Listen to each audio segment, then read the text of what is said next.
Hey guys, it's Boggy.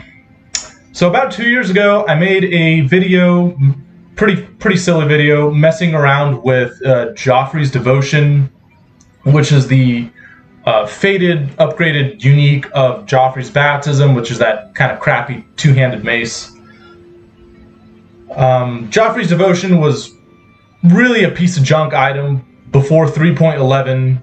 It served basically no purpose in the game at all. All it gave was this weird buff every 10 seconds, and it really did nothing. The item was essentially useless. It really had no meaning within the game, and nobody used it as an actual item.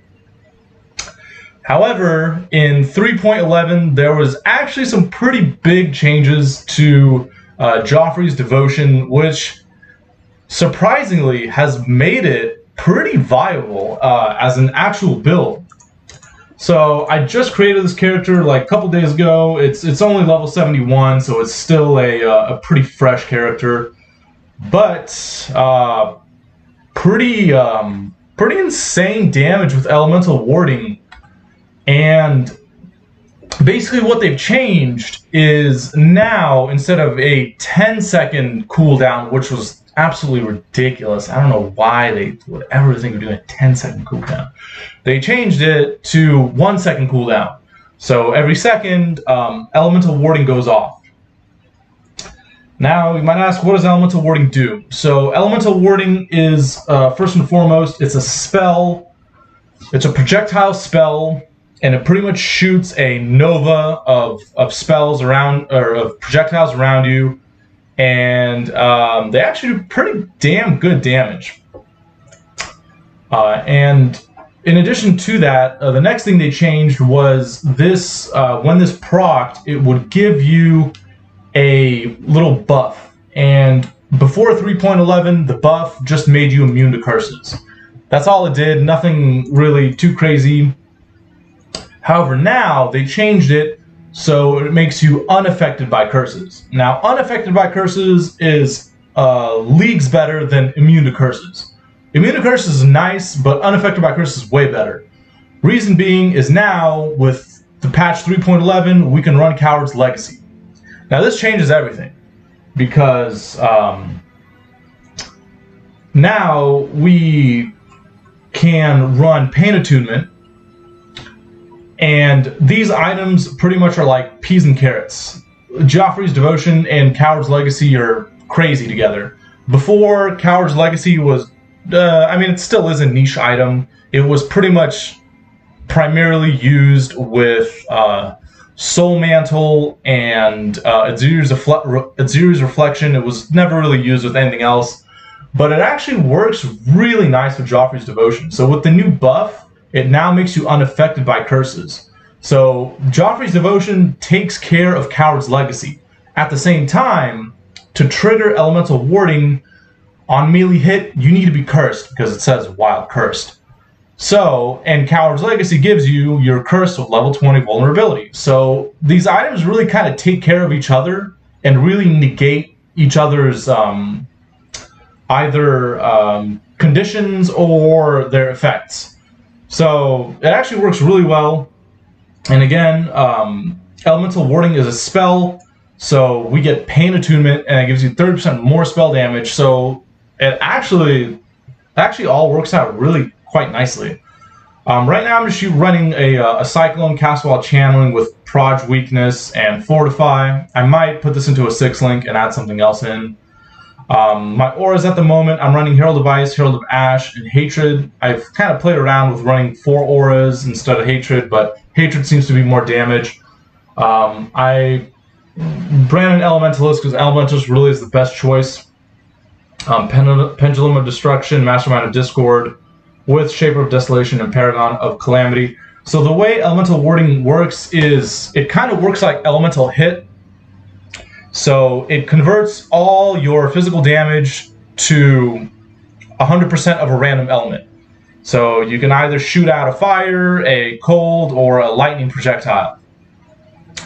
So really the best way to build around this, and also one important thing is Geofri's Devotion gives you never deal critical strikes. So that's kind of a big downside because you can't run Elemental Overload, but the spell is really already pretty insane. So essentially what you need to do on the tree is just pick up all the flat spell damage, elemental damage, and physical damage, because they'll all scale. So I obviously path over here, get all the Templar stuff, Holy Dominion, Light of Divinity, get pretty much this entire elemental wheel because it's insane. Also spiritual aid because there's some minion nodes I path through, and then I have some minion damage on my jewels. So that's pretty nice. And then I go over onto this side and pretty much pick up kind of the rest of some damage, some elemental damage here, lethal assault for the projectile speed, and the Fangs of Viper, Will Blades for the fizz damage. And that's pretty much my tree right now. Going forward, I'll probably end up picking up the Constitution Wheel, and also definitely need to pick up Acro and Phase Acro because this build has no block, it has no armor, it has no energy shield, so I definitely need Acro and Phase Acro. But I'll go ahead and show a map now to see how this build, well, hopefully this video will give you guys a first-hand look at how Geofri's Devotion works now in 3.11, and it's actually pretty nice. I apologize in advance, there might be a bit of lag. There's no lag from my end, but for some reason when I record the video, it's very laggy on the video. But hopefully it'll still give you an idea.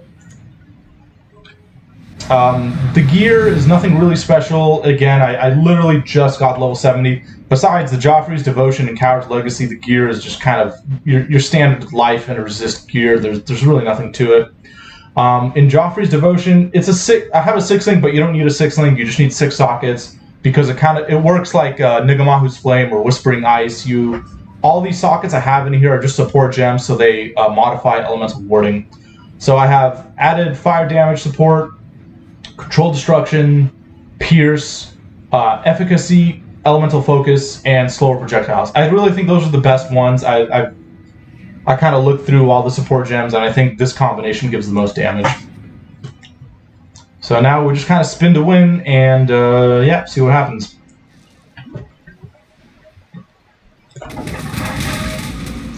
So every second, elemental warding will go off, and again, that's my primary damage source.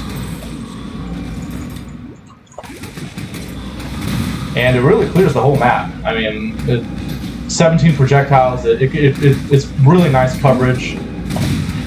It gets most of the screen.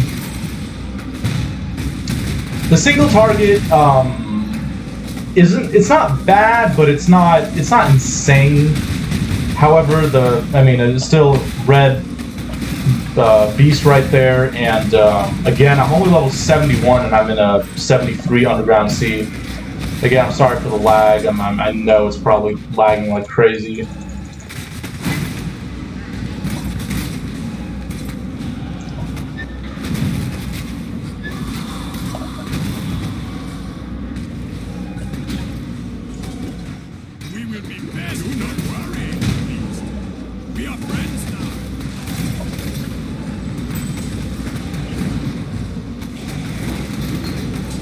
So basically, the build is quite viable now. Like, Geofri's Devotion, you can actually, if you get Geofri's Devotion with Coward's Legacy, like, this build is pretty damn nice. It's probably not, like, the craziest of builds. It's probably not a, VD Spellslinger or anything. But, shit, it actually works pretty damn well, to my surprise. I read through the patch notes and I saw what they changed to Geofri's Devotion, and knowing that I had some experience with it, in the past, I decided to give it another shot, and I knew immediately when I saw that they changed it from immune to unaffected by curses. I knew right then and there that I had to use Coward's Legacy, and that was definitely the way to go for this build.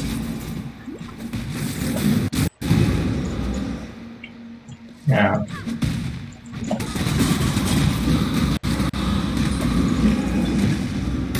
Yeah, I apologize about the lag here.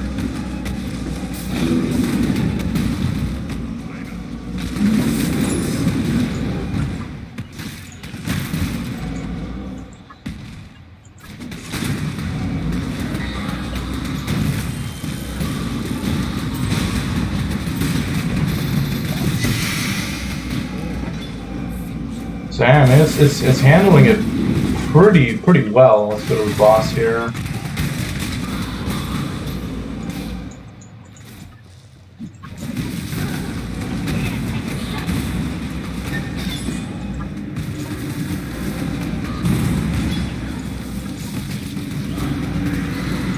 Yeah, single target damage really isn't anything to complain about either. I mean, it's a pretty solid build for a level 72 now. Like I'm very impressed. Like who knew Geofri's Devotion would be pretty damn nice now. So yeah, I hope you guys enjoyed that this clip of the new Geofri's Devotion. I mean, I really am pleasantly surprised about how this build turned out. Who knew it would function this well and do this much damage. So yeah, I'll put the path of building to this build down below. Again, there's really nothing to this build besides the maul and the belt. I think the belt's right now like 80 chaos, somewhere there, and you can get this Geofri's Devotion with a 6 socket for like 10 chaos. So, but you do need to be level 61, so it kind of has a later start time to the build. But yeah, that's it. Geofri's Devotion, pretty damn nice in 3.11. So sweet. I'll see you guys on the next one. I'll probably make some update videos to this build in a little bit. I'll see you guys later.